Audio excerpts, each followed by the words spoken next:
Mesdames, Messieurs, bonsoir. Guerre en Ukraine un an après, c'est notre débat d'actualité ce soir. Alors à un jour près, cela fait un an que le président russe Vladimir Poutine a envoyé jusqu'à 200 000 soldats en Ukraine. C'est la plus grande invasion européenne depuis la fin de la Seconde Guerre mondiale. Le bilan est lourd, 7200 victimes parmi les civils et plus de 13 millions de réfugiés ou déplacés ukrainiens selon les Nations Unies. Un conflit dont il est impossible de prédire la fin en dépit de la salve de résolution onusienne sommant à l'arrêt de l'hostilité russe. Le soutien international à Kiev ne faiblit pourtant pas. Bien au contraire, l'Occident, drivé par les États-Unis d'Amérique, continue d'alimenter les forces ukrainiennes en matériel de guerre hautement sophistiqué, sans quoi cette armée aurait été balayée en quelques jours, comme le prédisait le Kremlin ce fameux 24 février 2022. Mais force est de constater que les dommages collatéraux de cette guerre vont au-delà des frontières de l'Europe. En Afrique notamment, une Afrique non alignée au cœur des luttes d'influence. Et pour le débat de ce soir, j'accueille d'abord sur le plateau de questions d'actu Hassan Alaoui, directeur et cofondateur du magazine marocain Maroc Diplomatique. Bonsoir, c'est Hassan Alaoui. Bonsoir, madame, merci. C'est un plaisir de vous accueillir. Et une joie aussi d'accueillir sur le plateau de questions d'actu.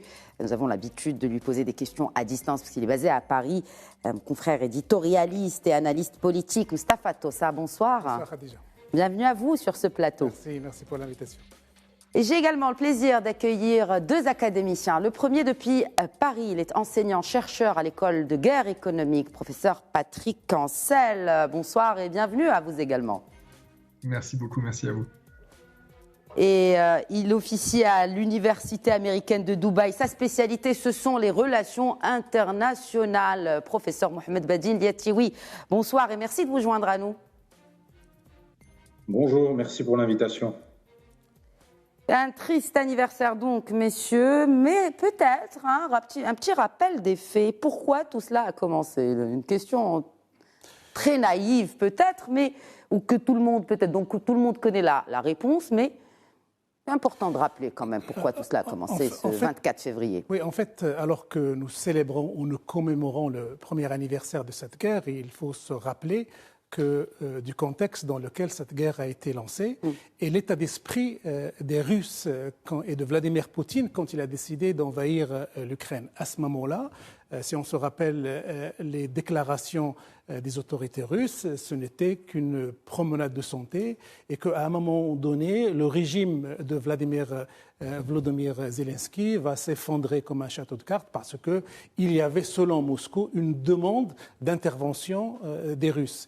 Et donc, cette guerre-là était normalement condamnée à être la plus courte possible, la moins coûteuse possible en termes humains et économiques. Et voilà que nous avons vécu une année de guerre, de confrontation, avec son lot de pertes humaines, économiques et de reconfiguration stratégique générale de la carte du monde. Donc c'est d'abord, à l'occasion de cet anniversaire, c'est un échec personnel pour Vladimir Poutine. Son équipe qui le conseillait lui a promis que la guerre serait courte, rapide et qu'il allait trancher cette question.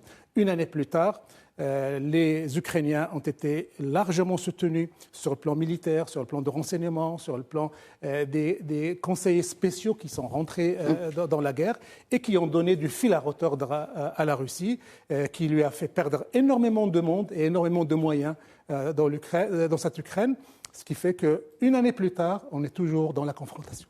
Une année plus tard, on est toujours dans la confrontation, mais quel bilan justement de cette confrontation, notamment sur le terrain militaire? J'adresse la question à professeur Cancel. Oui, alors sur le plan militaire, alors peut-être pour revenir sur un point juste avant, oui. Sur ce qui vient d'être dit qui me semble très important, c'est qu'effectivement l'opération s'apparentait davantage à une opération de police qu'à une véritable opération militaire, surtout qu'un mois avant l'invasion d'Ukraine, l'armée russe était intervenue au Kazakhstan à l'appel du gouvernement kazakh dans le cadre d'une vaste opération de maintien de l'ordre face aux troubles qui menaçaient la capitale et la stabilité de tout le pays. Et 3500 parachutistes russes et des soldats alliés de l'organisation de sécurité de coopération que pilote la Russie, dont il y avait des Arméniens, des Tadjiks, sont intervenus militairement de façon à restaurer l'ordre, et ça s'est remarquablement bien passé. Ça a duré 10 jours, Ils ont mené à bien leur mission. Alors ça a été aussi un bain de sang, hein. On a eu 160 morts, des dizaines des milliers d'arrestations. Mais ils ont fait leur mission, sont repartis. Et quelque part, les événements donnent le sentiment que l'armée russe s'est engagée en Ukraine sur le même état d'esprit finalement que cette opération au Kazakhstan, et comme cela a été dit, une opération d'une portée tout à fait limitée et avec un optimisme qui était dramatique finalement et meurtrier pour l'armée russe. Du point de vue du bilan, les pertes sont considérables, hein. Alors on n'a pas de chiffre exact, mais on estime à plusieurs dizaines de milliers de soldats tombés du côté des Russes. On a les prisonniers, on a bien sûr les personnes blessées, on a les personnes décédées. Après, il y a aussi la population civile, hein, qui souffre énormément, et la masse de destruction. Et ce qui est intéressant finalement, c'est que l'opération spéciale a petit à petit évolué d'une guerre de mouvement à une guerre de tranchées, hein. Je vous invite à lire les écrits du colonel Goya qui fait des parallèles très intéressants avec la Première Guerre mondiale et cet enlisement finalement des deux camps. Vous avez aussi, Patrick Ancel, fait un parallèle très intéressant avec la Tchétchénie, sur un de vos papiers. Oui, tout à fait. J'ai écrit dans les premiers jours de l'invasion. Exact, en mars 2022. Un parallèle avec ce qui s'est passé en Tchétchénie, où on a eu le même optimisme, hein, où le ministre de la Défense russe de l'époque, hein, avait dit en 2 heures, avec un régiment de parachutistes, je vais prendre Grozny, la capitale tchétchène, en 2 heures. Ils n'ont pas mis 2 heures, ils ont mis 2 guerres. Puisque l'opération a été déclenchée en décembre 1994, plus précisément le 11 décembre. La capitale a été prise plus de 2 mois plus tard pour être reperdue ensuite. Les Tchétchènes ont libéré leur propre capitale en août 1996. Il a fallu une deuxième guerre de Tchétchénie qui a duré 10 ans, entre 1999 et 2009, pour que finalement la Tchétchénie soit mise sous tutelle et entre guillemets que les Russes aient atteint leurs objectifs, sachant que la capitale Grozny a été ravagée. La capitale a été désignée par l'ONU comme étant la ville la plus détruite du monde en 2003. Hein. C'est un véritable urbicide, hein. C'est un terme qui avait été inventé à l'occasion de la guerre en ex-Yougoslavie, hein, notamment par rapport au siège de plusieurs grandes villes au moment des affrontements entre Serbes, Croates et Bosniaques. On a un véritable urbicide à Grozny, et la crainte que l'on a aujourd'hui, puisqu'en fait on en est au premier anniversaire, il est à craindre qu'il y en ait d'autres, et que les destructions se prolongent, s'approfondissent et touchent des régions de plus en plus vastes de l'Ukraine. Ouais, c'est ce qui est le plus dangereux dans cette crise et dans cette guerre en Ukraine, c'est qu'il n'y a aucun élément qui puisse vraiment nous donner ne serait-ce qu'un espoir de la fin de ce conflit, parce que plus les jours avancent, plus le conflit s'enlise et plus les dirigeants s'entêtent, et notamment le dirigeant russe. Mais alors, cette semaine qui commémore ce premier anniversaire a été vraiment aussi l'occasion de la guerre, j'ai envie de dire, des déclarations, beaucoup de déclarations, à l'Est comme à l'Ouest, l'Occident, et notamment celle du président américain Joe Biden, mais aussi ce discours de Vladimir Poutine, où il accuse l'Occident d'être derrière ce conflit, de porter la responsabilité de l'escalade.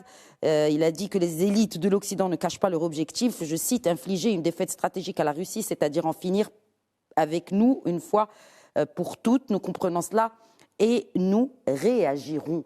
On a l'impression qu'en fait, en lisant cela, professeur Lietioui, que c'est une réaction et non une agression, comme c'est le cas, en fait, de par les faits aujourd'hui en Ukraine. Je suis assez d'accord avec vous. En fait, le vrai problème dans cette guerre, c'est au-delà de l'aspect guerre d'information et guerre de communication, élément très présent, on a aussi une guerre de perception.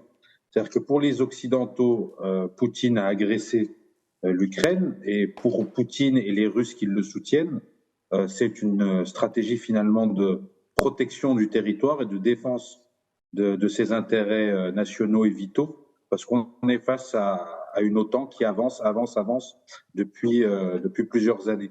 Donc, quand il dit ça, je ne pense pas que c'est uniquement de l'information et de la communication.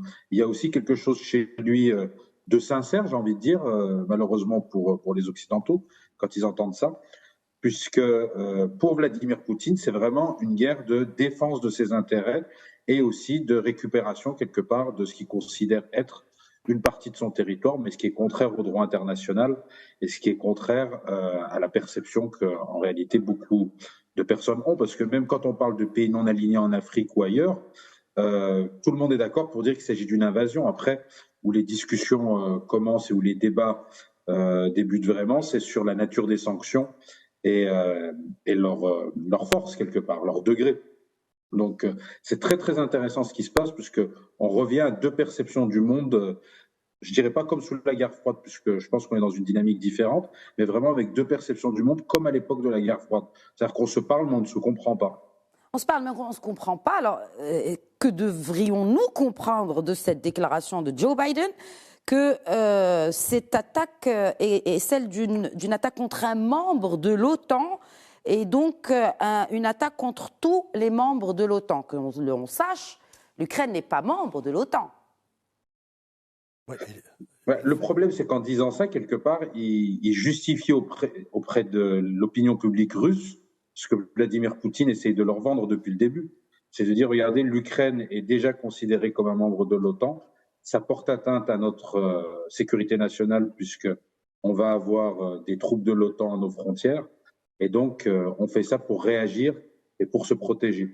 Donc c'est assez intéressant. Et si on l'analyse d'un point de vue occidental, à ce moment-là, ça veut dire que l'Ukraine, à terme, finira par rentrer dans l'OTAN. Comme ça, elle ne sera plus jamais envahie par la Russie. D'ailleurs, c'est pour ça qu'on a des pays comme la Suède, par exemple, qui ne sont pas membres et qui voudraient l'être maintenant. Donc ça change aussi quelque chose à l'échelle du continent, et ça redonne de la force et de la vivacité à l'OTAN et de l'intérêt aussi. Oui. Un OTAN qui vivotait il y a à peine quelques années, mais qui reprend du poil de la bête avec ce conflit et cette guerre en Ukraine. Hassan Alaoui, vous vouliez réagir par rapport à cette déclaration de Joe Biden sur la nature même de l'adhésion de l'Ukraine à l'OTAN et la nature même de ce conflit? Non, moi je voudrais revenir un peu à notre point de vue, si vous voulez. Oui, bien sûr. C'est que hier, c'était bien entendu deux discours. Discours, de manière de voir la guerre, de manière, de méthode aussi d'analyser un petit peu, j'allais dire, le contexte et éventuellement les retombées.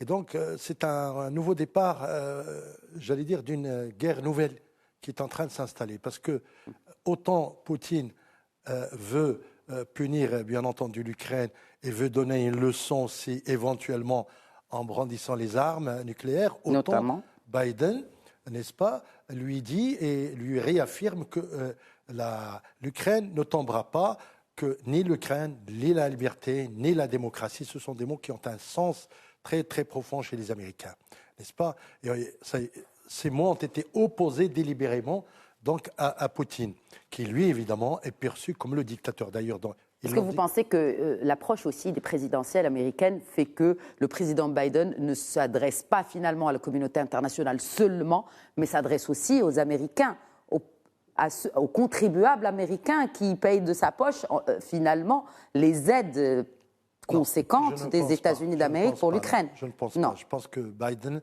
a pris un engagement maintenant tel qu'il ne peut pas reculer, parce qu'il est le porte-drapeau de la liberté, entre guillemets, contre la dictature, entre guillemets, si vous voulez, et il va jusqu'au bout. Ce qui est inquiétant maintenant, c'est ce qui va arriver demain. Parce que là, on est en train de parler du passé et éventuellement d'aujourd'hui, mais qu'est-ce qui va se passer demain? Demain, c'est les élections américaines, c'est en 2024. Pas demain, l'immédiat, je veux dire, aussi bien pour Poutine que pour Biden. Demain, c'est-à-dire dans les semaines et les temps à venir, qu'est-ce qui va se passer? Est-ce que, puisqu'on parle, j'allais dire, raisonnement militaire, est-ce que l'Allemagne va livrer ses chars? Est-ce qu'il y aura intervention des forces armées aériennes comme le demande Zelensky, qui est un peu, je ne sais pas s'il réalise ce qu'il dit? Est-ce que éventuellement la Suède va rentrer et la Finlande à l'OTAN? La Finlande a envoyé aujourd'hui 3 chars. Est-ce que la Moldavie va être épargnée, n'est-ce pas? Parce qu'on est en train de vivre un moment où la Moldavie est en train de vivre, je veux dire, elle va être soit envahie, soit agressée, soit isolée. De toute façon, c'est les enjeux, ils sont là aujourd'hui. N'est-ce pas? Et le passé, on le connaît. Le passé, le discours d'il y a un an, il était traduit par une réalité à la limite frustrante, c'est que la guerre va continuer. Elle ne s'arrêtera pas de sitôt. Tout simplement, elle ne s'arrêtera pas. Parce qu'il y a deux volontés qui sont maintenant face à face, confrontées l'une à l'autre. C'est un peu une réminiscence de la guerre froide.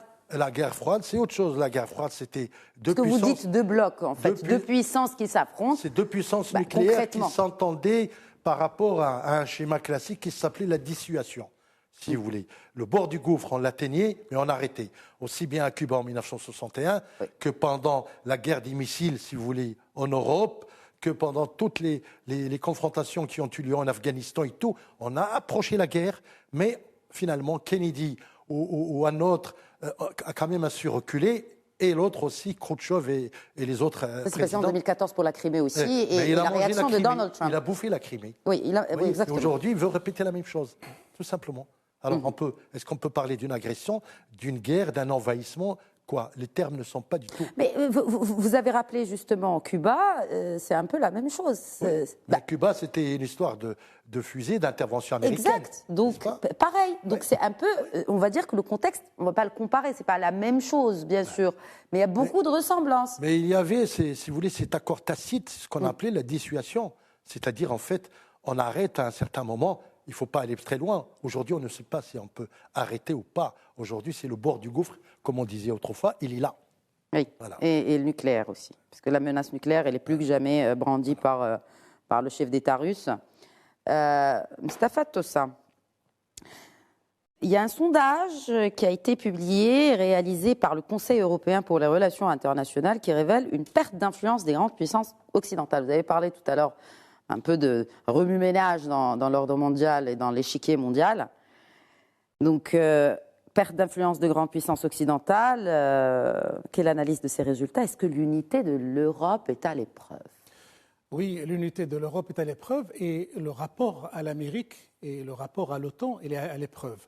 Avant le déclenchement de cette guerre, il y avait des idées françaises sur l'autonomie stratégique, sur la nécessité d'avoir et de penser à une armée européenne et à une politique de défense européenne. Ces idées-là ont été enterrées pour le moment parce qu'il y a cette guerre qui fait que les Européens sont obligés d'être derrière les Américains. Mais moi, je réponds à une question que vous avez posée tout à l'heure en disant pourquoi ça a duré autant de temps et pourquoi il n'y a pas de perspective de paix. C'est parce qu'à un moment donné, nous sommes en présence d'une doctrine américaine, d'une doctrine militaire américaine qui considère que les Russes se sont piégés eux-mêmes en Ukraine et qu'il faut absolument se comporter avec eux comme on s'est comporté avec l'Union soviétique en Afghanistan. C'est l'occasion de casser la machine militaire russe en Ukraine. Et donc ils ne veulent pas, tant que les Russes ne sont pas affaiblis, tant qu'ils ne lèvent pas le drapeau blanc, tant qu'ils ne demandent pas de négociation, les Américains veulent absolument tout faire pour qu'il y ait cette soumission, entre guillemets, russe à l'OTAN. Les Américains ne peuvent rien faire sans les Européens, sans l'aide des Européens. Et les Européens n'ont aucune marge de manœuvre par rapport aux Américains. D'ailleurs, si vous avez vu, à un moment donné, il y avait tout l'activisme diplomatique du président français Emmanuel Macron qui voulait maintenir une porte de dialogue ouverte avec Vladimir Poutine, qui voulait en même temps faire la guerre, mais en même temps privilégier la diplomatie. Mais moi, je dirais déjà, si vous voulez, pourquoi cette guerre a duré. Une des raisons que je trouve pertinente, c'est qu'il y a un double échec d'un double pari. D'abord, les Européens et les Américains ont fait un pari que seules les sanctions vont pouvoir soumettre, par exemple, les Russes, les sanctions économiques. Les sanctions économiques vont être Oui, mais les sanctions économiques, ça n'y fait pas grand-chose à cette économie. Justement, c'est un pari perdu. Et l'autre pari qui est à l'inverse... On est au 10e paquet des sanctions. Oui, et l'autre pari qui est un pari perdu russe, oui. C'est que les Russes aussi s'attendaient et misaient sur le fait qu'une fois le pouvoir d'achat des Européens, une fois les économies européennes souffriraient de cette guerre, il y aurait des opinions à l'intérieur de l'Europe qui vont faire pression sur les États européens et les obliger à procéder à une forme de divorce à l'intérieur même de la famille atlantique, ce qui n'a pas eu lieu. Donc on est devant cette double échec, russe et américain. Mais aux dernières nouvelles, ce qu'on constate, c'est que Vladimir Poutine ne peut pas se permettre le luxe de perdre cette guerre. Ben non. Et les Américains ne peuvent pas se permettre le luxe qu'il la gagne. Et là, on est dans une véritable impasse. Comment sortir de cette logique qui fait que ni l'un ni l'autre ne peuvent se permettre le luxe de perdre cette guerre. Et c'est ce qui fait que jusqu'à présent, même s'il y a une guerre qui dure, on ne peut pas parler d'une troisième guerre mondiale. Les Européens et les Américains n'ont pas encore donné les armes de qualité défensive, les avions et les grands chars qui feraient la différence sur le terrain. C'est déjà le cas. Est-ce que les chars qui sont distribués aussi, aujourd'hui, ne sont pas de la force et de frappe que ceux utilisés pour une guerre mondiale? C'est un début, mais ce n'est pas ça qui va faire la différence. D'ailleurs, le temps que les chars arrivent, le temps qu'on puisse les faire fonctionner, qu'on puisse les utiliser, ça va prendre beaucoup de temps. On conforme les gens. Et voilà, et encore moins des avions importants qui pourraient faire la différence par rapport à la Russie. Donc jusqu'à présent, la guerre est limitée entre la Russie et l'Ukraine sur le territoire ukrainien, mais on n'est pas encore là dans la dimension de la guerre, la quatrième guerre mondiale que certains décrivent à l'occasion de cet anniversaire, justement. Troisième. Quatrième guerre. Quatrième, je ne crois pas qu'on survivrait jusqu'à la quatrième. Hein. Enfin, surtout si on utilise cette arme nucléaire. Alors, toujours cette question, comment expliquer cette robustesse de l'économie russe que personne n'avait vu venir? Professeur Cancel. Pas un spécialiste de l'économie russe. Par contre, il y a un point qui est intéressant, c'est que la Russie a une rusticité dans tous les sens du terme et à tous les niveaux de la société russe et de l'économie russe. C'est une première dimension. La deuxième dimension, c'est que cette guerre n'est pas mondiale et que la Russie continue à importer, exporter et donc maintient finalement des flux économiques très importants avec de nombreux acteurs et les premiers d'entre eux sont les Européens. Il faut rappeler quand même que depuis un an, l'Europe a acheté pour près de 80 milliards d'euros de matières premières énergétiques à la Russie. On est dépendant de la Russie du point de vue du gaz et du pétrole. Et donc on finance indirectement la capacité des Russes à poursuivre le conflit. Donc il n'y a pas une mise à genoux des Russes du point de vue économique. Et cette guerre, qui est une guerre militaire, est aussi une guerre économique. Et les premiers bénéficiaires de cette guerre économique, ce sont les Américains.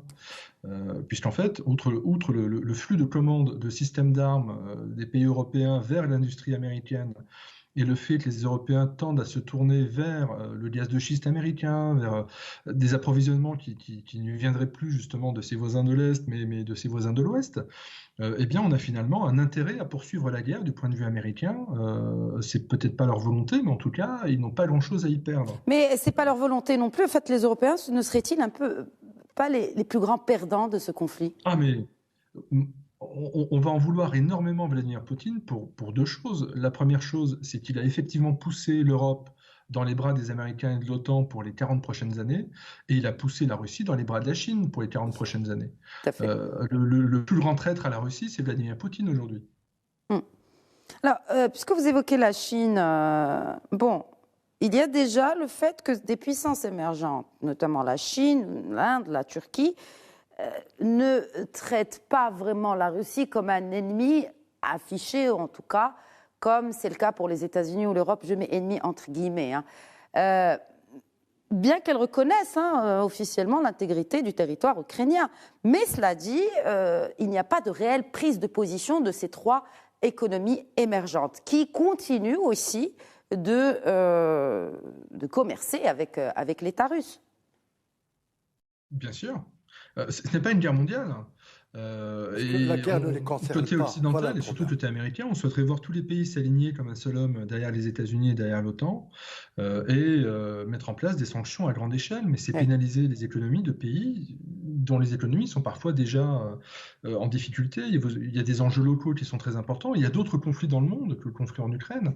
Et effectivement, pour nous Européens, c'est à côté de chez nous, donc on a une sensibilité qui est nettement plus forte du fait de la proximité culturelle, géographique, mais ce n'est pas du tout le seul conflit dans le monde, il ne faut pas l'oublier. Donc il y a d'une part un manque d'intérêt à s'impliquer fortement de la part de très nombreux États dans le monde, Il y a peut-être 1 milliard de gens concernés directement par ce conflit. On est 8 milliards sur Terre, hein, donc ça fait 12% de la population qui est concernée. Pour les autres, c'est un conflit lointain. Et je ne suis pas étonné que certains pays du monde se disent, mais moi j'ai d'autres problèmes ailleurs, je dois faire tourner mon économie, je dois former mes jeunes, je dois créer de l'emploi, voilà, soyons pragmatiques. On est dans un monde qui à la fois est supposé être multilatéral. Et d'ailleurs, ça pose un point sur lequel je souhaiterais revenir après, cette dimension-là, Oui. mais avec des enjeux régionaux qui sont complètement différents des grands enjeux européens ou des grands enjeux américains ou des enjeux russes. Oui. Et ce multilatéralisme, beaucoup l'ont freiné, notamment quand on est leader mondial, qu'on est américain, on n'a pas forcément naturellement très envie de pousser au multilatéralisme et de le construire. On a plutôt tendance à le freiner. C'est une des raisons d'ailleurs de la réaction russe, c'est ce sentiment d'être déclassé en tant que puissance. Et les Russes ont plusieurs fois sonné la sonnette d'alarme sur cette dimension-là. C'était en 99 que les Russes ont pris l'aéroport de Pristina au nez à la barbe de l'OTAN en Bosnie. Une opération qui a complètement déstabilisé la volonté de reconstruction de la Yougoslavie, enfin des ex-États yougoslaves. Les Russes ont été mettre leur grain de sable pour dire nous sommes là, nous sommes une puissance qui compte. Et la Russe, finalement, c'est ce voisin un peu toxique qu'on ne veut pas écouter, qu'on ne veut pas associer, et qui a une capacité de nuisance extrêmement forte que Vladimir Poutine a montré. Le problème du multilatéralisme, qui est finalement, le constat, c'est que la mondialisation change. Elle est même peut-être en grande partie morte aujourd'hui. On est face à un enjeu de multilatéralisme. Et le paradoxe, c'est que ça ne peut fonctionner que si on respecte le droit international. Oui. C'est-à-dire, il faut ce cadre légal qui fera que le multilatéralisme va fonctionner. Sinon, c'est plus du multilatéralisme, c'est une espèce de multilatéralité chaotique. C'est la loi du plus fort. C'est chacun règle ses comptes dans son coin, en faisant fi du droit international, en faisant fi finalement des instances internationales. Et c'est à la fois... Mais alors, justement, à quoi serviraient ces instances internationales si elles n'ont aucun poids de dissuasion, en tout cas? Combien de résolutions ont été votées? Même à l'occasion de cet anniversaire de la guerre en Ukraine, du déclenchement de la guerre en Ukraine, l'ONU vote à nouveau une nouvelle résolution pour sommer la Russie d'arrêter son offensive, mais rien n'y fait. Il y a des questions à se poser sur la nature même de ces institutions, à leur tête l'ONU. Oui, alors, de mon point de vue, alors, bien sûr, très égocentré, je suis français, il faut avoir en tête que depuis la chute de l'Empire romain, il y a eu un conflit majeur en France tous les 40 ans, avec des invasions, avec de la guerre de haute intensité, tous les 40 ans, depuis la chute de l'Empire romain, ça fait 1500 ans. Et depuis 1945, on n'en a plus. Oui. Parce que les instances internationales, que ce soit la construction européenne, que ce soit l'ONU, que ce soit l'OTAN, ont fait en sorte d'avoir des instances à la fois de défense, mais aussi de concertation. Ça fonctionne si effectivement les parties prenantes sont assimilées, écoutées, intégrées. Et l'OTAN est devenu quelque chose d'un peu différent avec la chute de la guerre froide. C'est devenu un outil d'influence davantage qu'un outil de défense. Et ça, c'est forcément pas accepté par une partie de la communauté internationale. Professeur Liattioui, parlons de la Chine. Alors, la Chine qui entre en jeu, entre guillemets, avec sa vision pour un règlement politique de la guerre en Ukraine. Il ne s'agit pas, précise le responsable chinois qui était en déplacement justement à Moscou, ça a toute une symbolique à la veille de cet anniversaire de l'invasion russe en Ukraine, pas de plan de paix, mais voilà, on voit que la Chine veut quand même jouer un rôle pour une éventuelle sortie de crise. Est-ce que, selon vous, professeur Liattioui, la Chine peut vraiment jouer le rôle de médiateur? Et où en sont aujourd'hui les relations entre Pékin et Moscou? Alors, pour répondre à la première question, est-ce que la Chine peut jouer un rôle de médiateur? Je ne pense pas. Ce sera très difficile de trouver un médiateur dans ce conflit, puisque tout le monde est à peu près mouillé avec une partie ou bien l'autre. Et je parle des très grandes puissances, et les autres pays qui pourraient être médiateurs, je pense, seraient rejetés par l'un des deux protagonistes, voire même les deux. Donc, c'est assez difficile de voir la Chine comme un possible médiateur. Ensuite, qu'en pense la Chine? Je pense que pour les Chinois, plus la guerre, le conflit dure, et plus c'est assez problématique pour le régime chinois, parce qu'il y a une volonté de maintenir des liens de coopération assez élevés au niveau économique, mais aussi sécuritaire, politique et diplomatique en général avec la Russie de Poutine.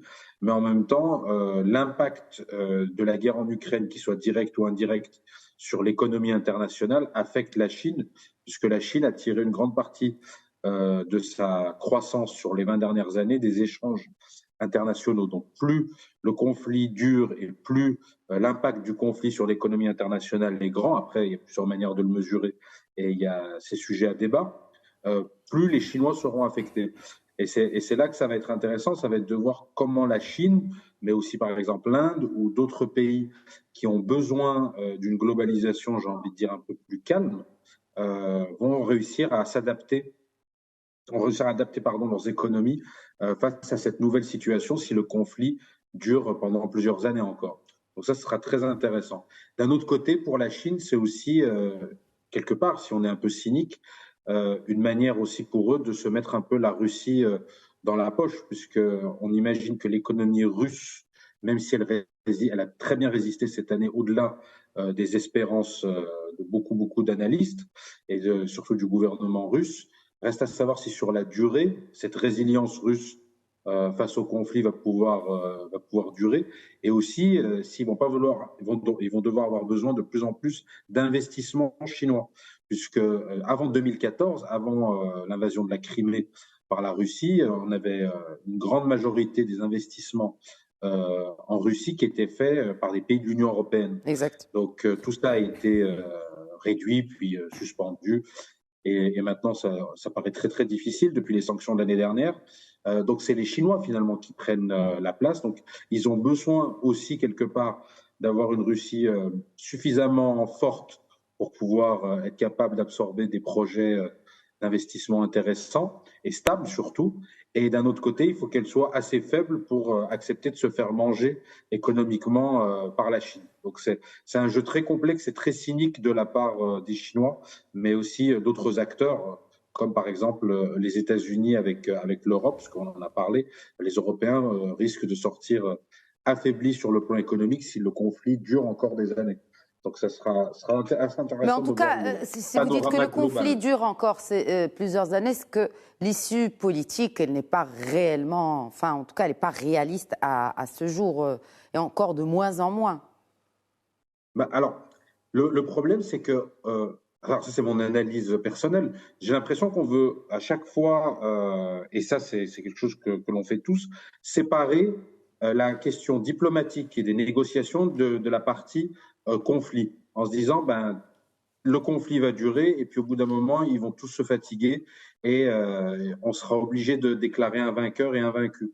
Et si vraiment, au bout de, je dis n'importe quoi, 5 ans, on n'a pas de conflit qui se termine, à ce moment-là, on discutera. Moi, je pense au contraire qu'il faut, en parallèle du conflit, essayer de démarrer des tentatives de négociation, même via des canaux, on va dire, un peu détournés, des canaux un peu secret, puisqu'il y a une nécessité au final, même si ça paraît difficile à dire aujourd'hui et c'est difficilement entendable, là ça je le comprends, il y a un besoin de négociation, il y a un besoin de discussion, il y a un besoin de diplomatie.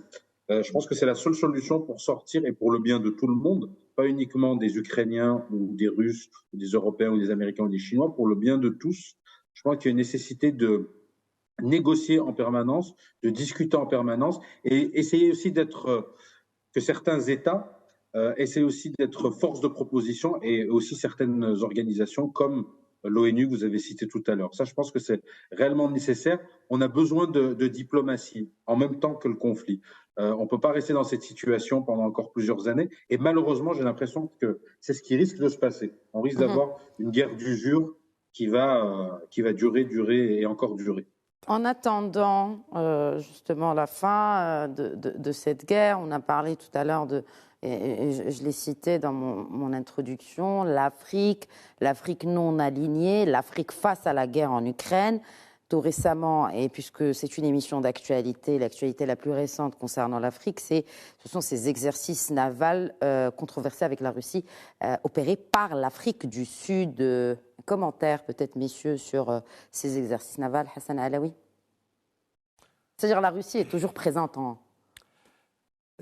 Afrique. Au-delà du fait que certains pays ne se sont pas alignés parce que la fin FIM justifie les moyens, parce qu'effectivement, on a besoin des céréales russes, on a besoin des céréales ukrainiennes, donc il fallait régler cela. Mais là, il s'agit de coopération militaire. Alors, quelques pays en Afrique, l'Afrique du Sud nommément, mais aussi l'Algérie, pour ne pas aller très loin, continuent leurs opérations. Et d'autres pays. Oui. Pour ne citer que ces deux exemples-là, oui.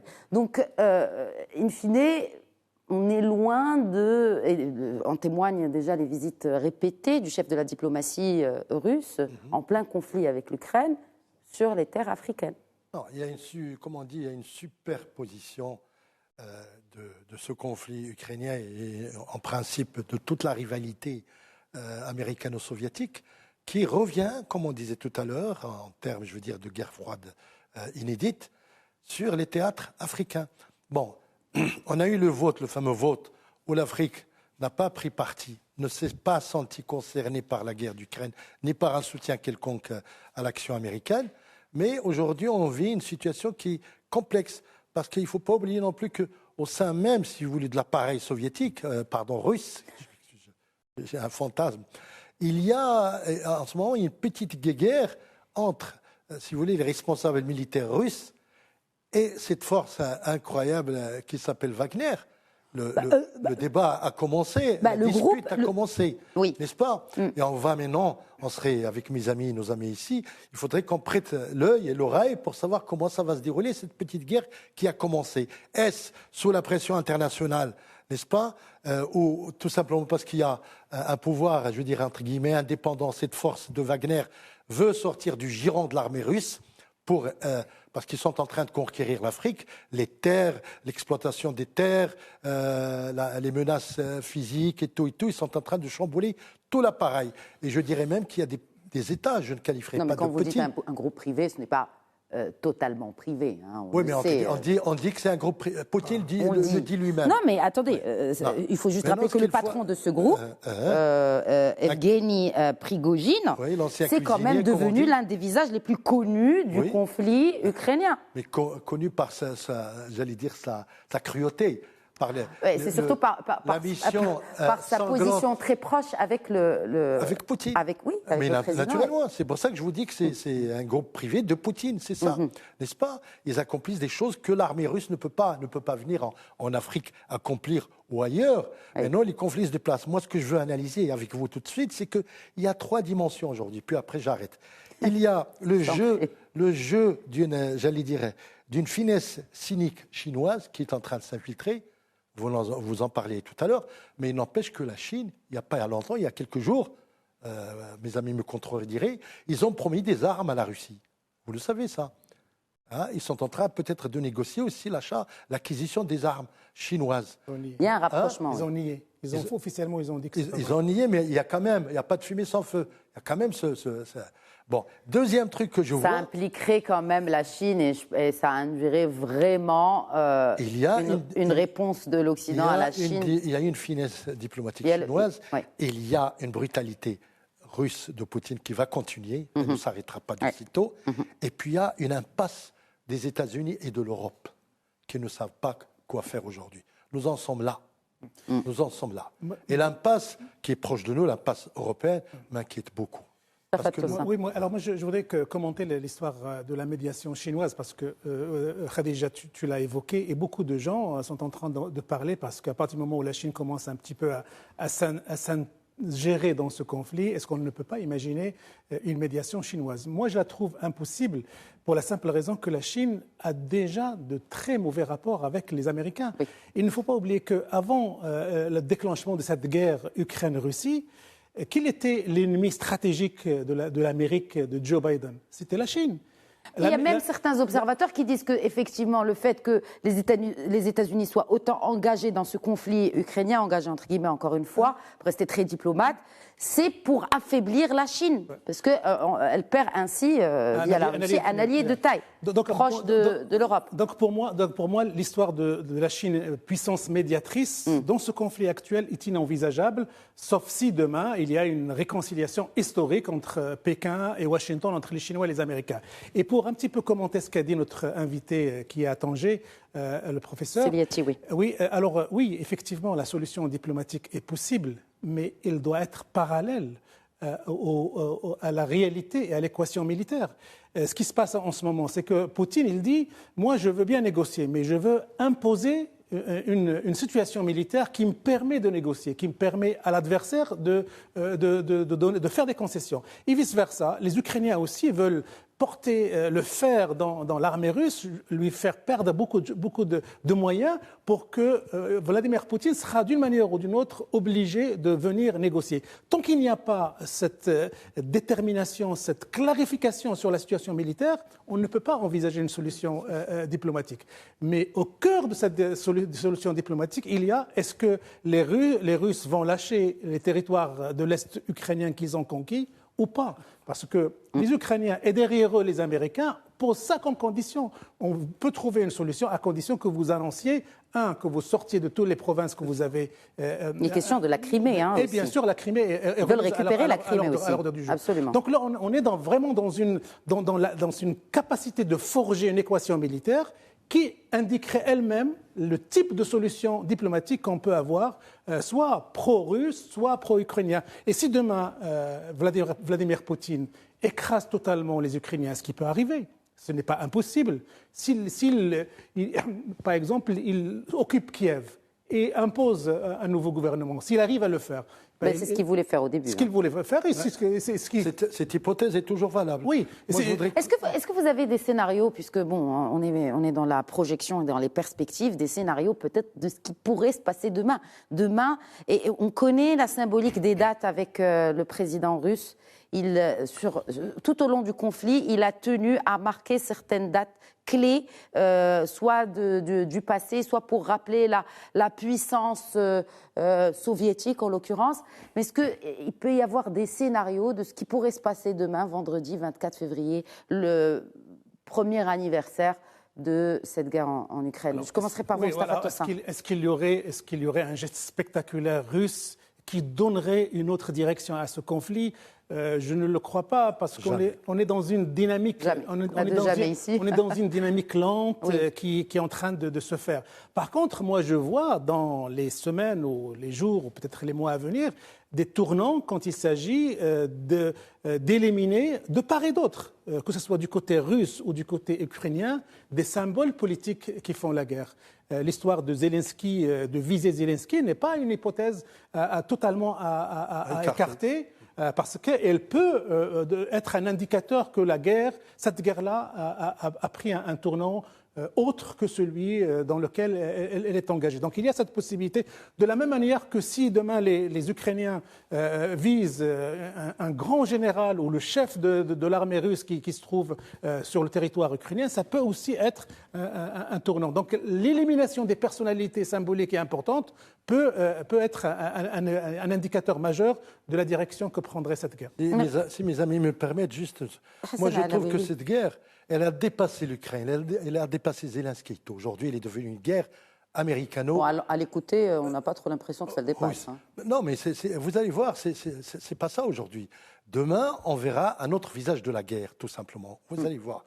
Alors, ce qui va se passer, est-ce que les Américains vont continuer, n'est-ce pas, leur offensive, je veux dire, diplomatique, commerciale, économique et tout, et le peuple ukrainien, il est un petit enjeu.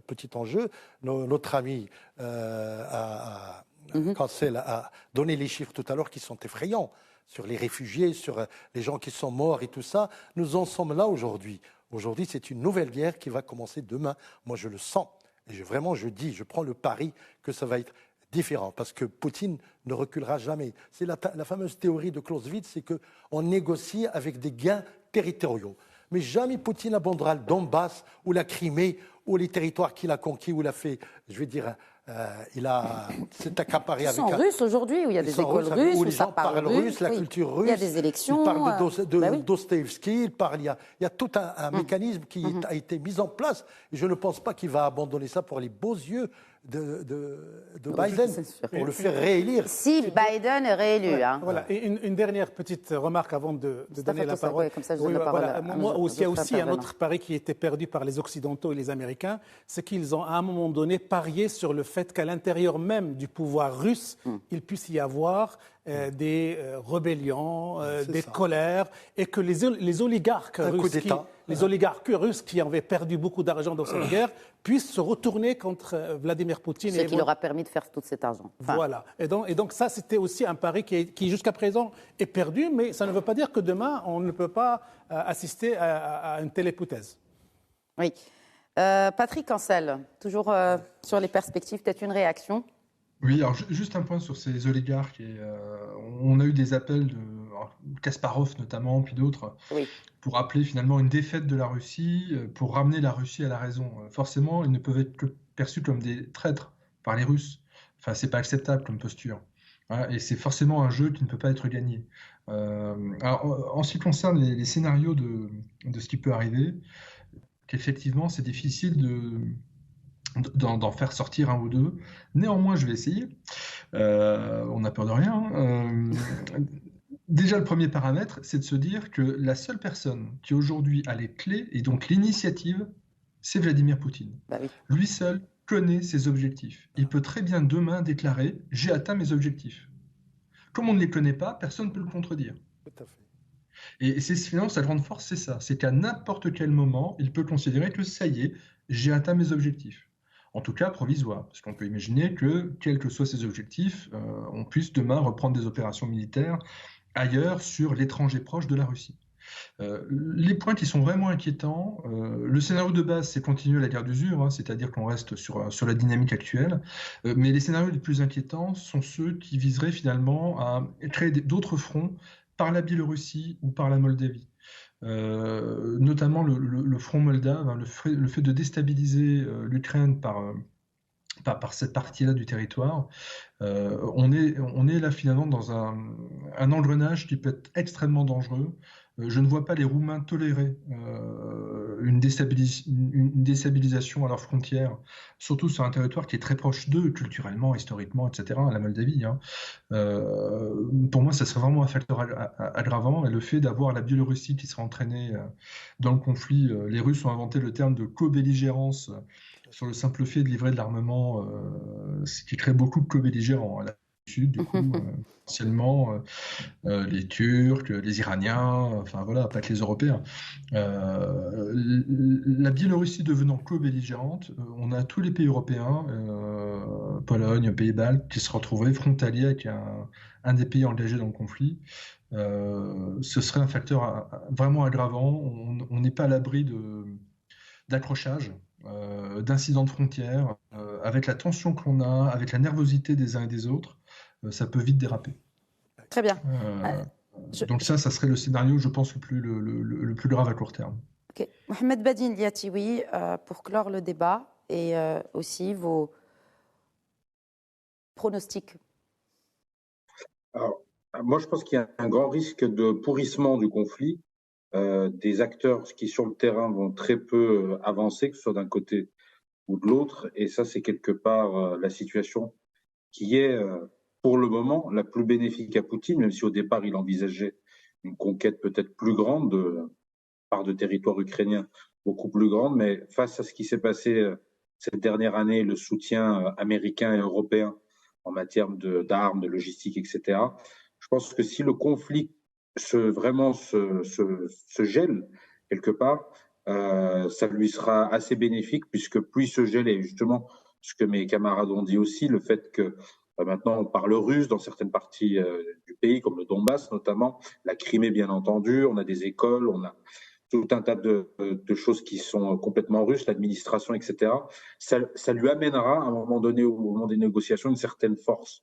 Et je pense que c'est le grand risque pour les Ukrainiens, c'est que s'ils ne reçoivent pas plus d'armes en plus grande quantité et avec aussi des armes de projection et beaucoup plus puissantes, ça sera très difficile pour eux de vraiment faire la différence et de contraindre les Russes à reculer. Donc on est face à cette situation et moi je vois un pourrissement et une guerre, un conflit qui risque de s'éterniser pour finalement le bien de personne. Et ça, c'est le véritable problème.